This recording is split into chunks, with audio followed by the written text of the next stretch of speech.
We are talking all things Royal Caribbean today, and today we are specifically comparing the Mediterranean to the Caribbean. So earlier this year we were on Icon in the Caribbean. We just got back from Odyssey in the Mediterranean, and so I had a bunch of questions from different people. I posted it over on my Instagram of just what do you guys want to know, things like that. So I'm answering all of the questions. Now with this one, there's also going to be just some key things to note as well. I do have it on my phone, and so let's get going. All right, so the first one is, what are the big differences between ports and cruises? So with a Mediterranean cruise, you're gonna have a lot more limited kinds of stops, only because it's the Mediterranean, it's a smaller area. However, you are going to have more consistent weather, I would say. With the Caribbean, you've got a lot more varied itineraries, and so it's going to be a lot more, but also you're in the Atlantic, so you're going to be at risk for storms, hurricanes, things like that, depending on the time that you cruise. With Caribbean itineraries, I have seen everything as short as 3 nights all the way up to 12 nights. With Mediterranean, you're really looking at anything from 7 to 14 nights. So there's definitely some big notable differences, but there's also some that really aren't, you know, crazy notable. Like for example, we went last week of September, first week of October for our cruise, and it felt like we were in the Caribbean. We were in the Mediterranean, but it felt like we were in the Caribbean weather-wise. Now, the Caribbean is going to be a lot more humid, but the Mediterranean is going to be a lot more consistent, I would say, temperature-wise. What are the differences between shore excursions? Now, keep in mind, I'm only able to really talk about our experience and just things that I've talked to some other people on, so this could be different. It could, you know, vary a little bit. We found that in our Mediterranean cruise, we were in port a lot longer. So we might get in at like 8 o'clock in the morning, but we wouldn't leave until 7 o'clock at night. Reason being is because the distance between the ports was not as big.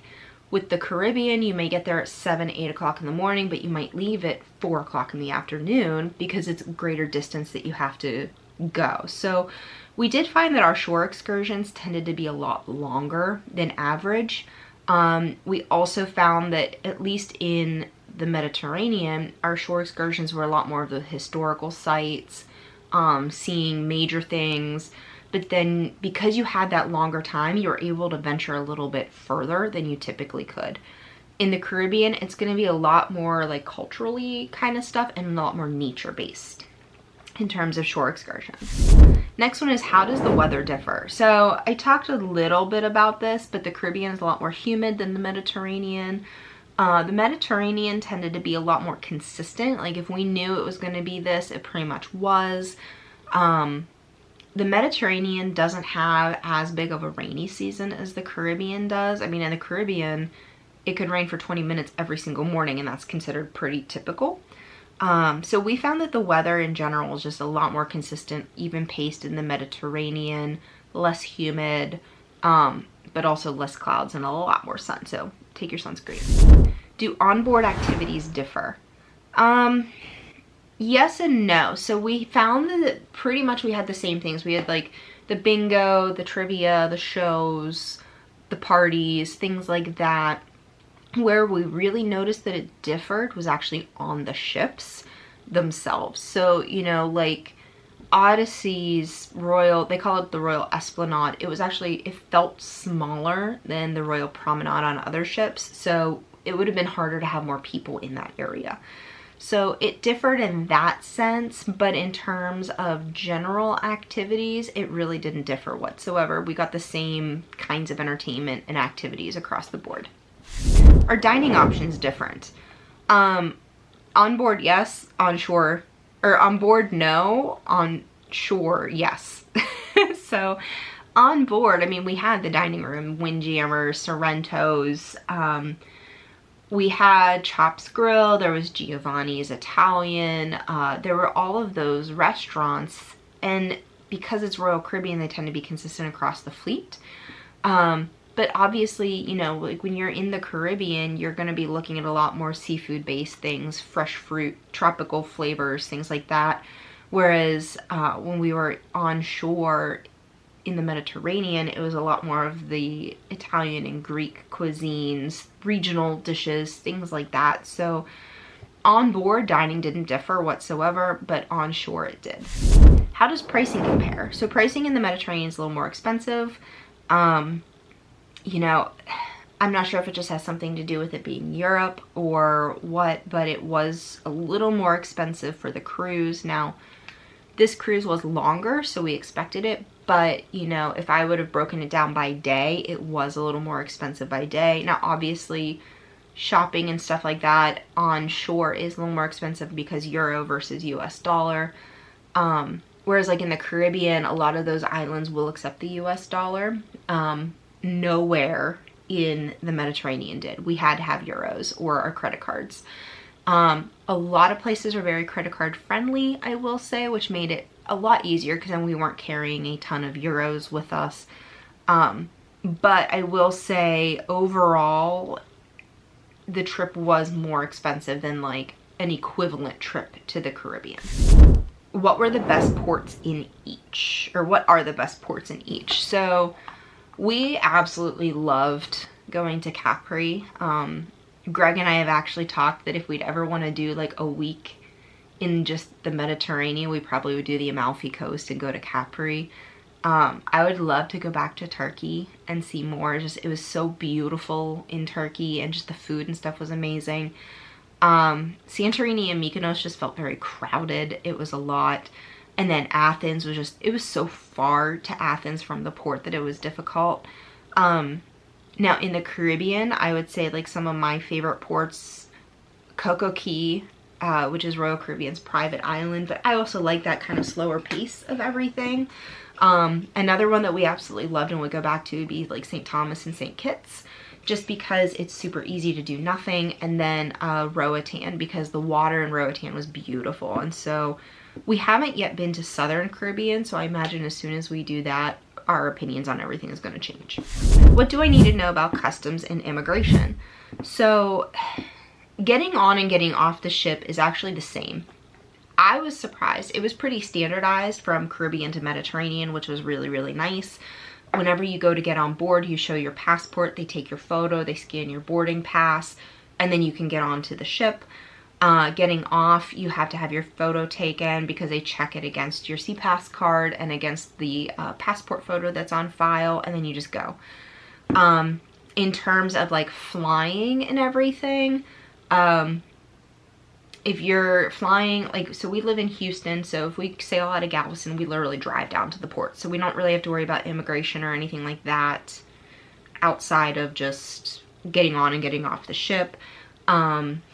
It was very interesting because when we were flying out of Rome, we had to check our bags, and then we actually had to go through security, which their security is better than ours, I'll be honest. I was surprised. And then you have to go through customs and passport control, and then you can go to the gates. So it is a little more complicated when you're flying out of a European country. However, they do have it very streamlined. It's very easy. Next one is, how do families handle each?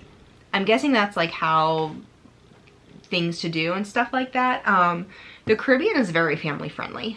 I have yet to see an excursion or a port that really doesn't cater to kids and to families. It's just, I think because so many families do sail to the Caribbean, it's kind of just become part of like cruising culture with it, is it's very family friendly.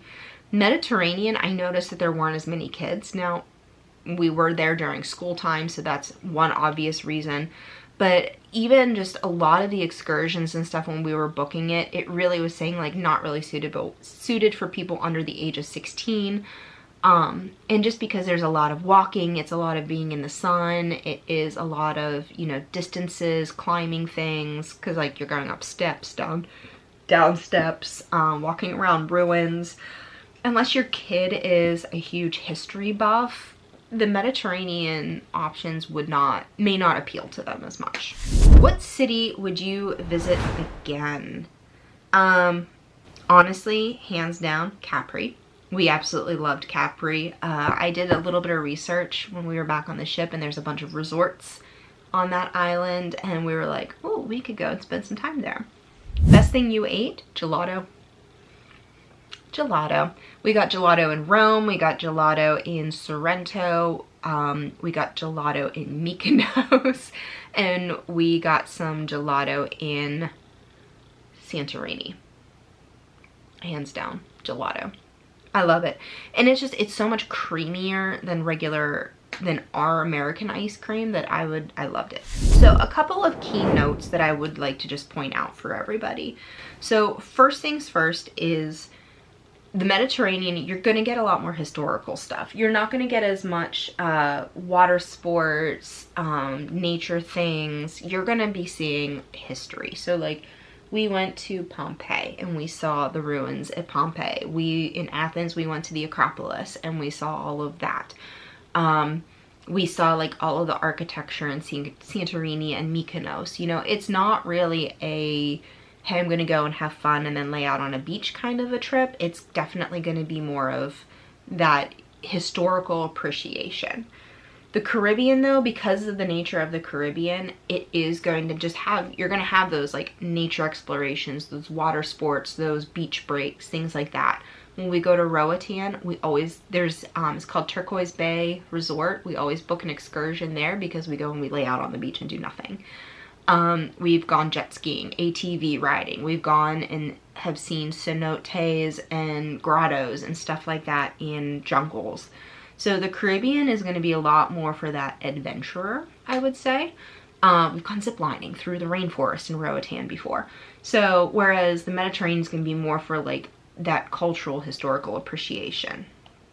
Kind of like I talked about too, the Caribbean is going to have a lot more of that tropical climate, a lot more humidity, whereas the Mediterranean is going to be less humidity, but it's going to be a little more mild. So that's something to keep in mind, especially if maybe you have asthma or any breathing issues. If humidity negatively impacts it, that might be something to consider. Let me see here. Something also to keep in mind is travel time. You know, for us to get to the Caribbean, we drive an hour to Galveston to get on a cruise ship. Or if we need to sail out of Florida, it's a 2-hour flight for us. To get over to Rome, it was a 2-hour flight up to Chicago and then a 9-hour flight over. Coming home, it was 9.5 hours from Rome to Toronto and then 3 hours from Toronto down to Houston. So it is significantly impactful when you're looking at travel time. If you're going to do a Mediterranean cruise, I always suggest show up 2 days in advance of your cruise. Just give yourself that extra time because you're going to be jet lagged, you're going to be tired, you're going to need to adjust, and you don't want to miss out on earlier, like the earlier part of your cruise for that reason. One thing that we did think was a little bit interesting though was, especially with the Mediterranean, if you're having extra time and you want to access like maybe different countries, it's a lot easier to do that. So you can hop on a train and go to a different country, and it's a lot easier than it would be from America, obviously. Again, Caribbean is going to be a lot more budget friendly. If you don't have a ton of extra money to spend on a Caribbean cruise is going to be the better bet. Again, a lot of the islands accept the US dollar. You tend to be able to find a lot of deals on Caribbean cruises, whereas Mediterranean is just going to be more expensive overall. Now, one thing we also noticed is at least in Rome, because we were there for 2.5 days, Romans put a premium on food. But their food is also better quality, it's less processed, it's more flavorful. They pretty much prioritize like farm to table kind of dynamic. A lot of their seafood comes from the Mediterranean. So you are going to be paying a premium for food, but it's going to be a lot better.